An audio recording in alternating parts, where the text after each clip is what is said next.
వాడి మీద పిడియాక్ చేసి లోపాలు వేయాలని ఇలా బాసర్లో అన్ని సంఘాలు విద్యా సంస్థలు అయినా జేసీ అయినా ఇక్కడ మన స్కూల్స్ పిల్లలైనా వ్యాపారస్తులైనా ప్రతి అందరు కలిసి ధర్నాలో పాల్గొనడం జరిగింది.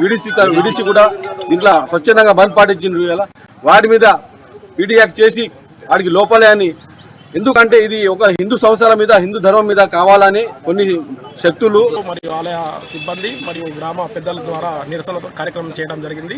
అందులో భాగంగా ఈరోజు చాలా పెద్ద సంఖ్యలో అందరూ వచ్చి నిరసన కార్యక్రమానికి సంఘీభావం తెలుపుతున్నారు. వాళ్ళందరికీ ధన్యవాదాలు తెలుపుతూ రెంజర్ల రాజేష్ అనే వ్యక్తిని కఠినంగా శిక్షించాలని ఇప్పుడే పోలీస్ స్టేషన్ ఎదురుగా ధర్నా చేయడం జరిగింది.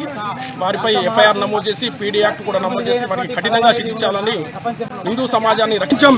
ఆ అమ్మవారి యొక్క జ్ఞానాన్ని మనం ఆ అమ్మవారి యొక్క అనుగ్రహంతో పొందడం, అలాగే ఆ అమ్మవారి చెంత ఎంతో మంది దేశ విదేశాల నుంచి వచ్చి తొలుత అక్షరాలు దిద్దుతారు ఈ క్షేత్రంలో.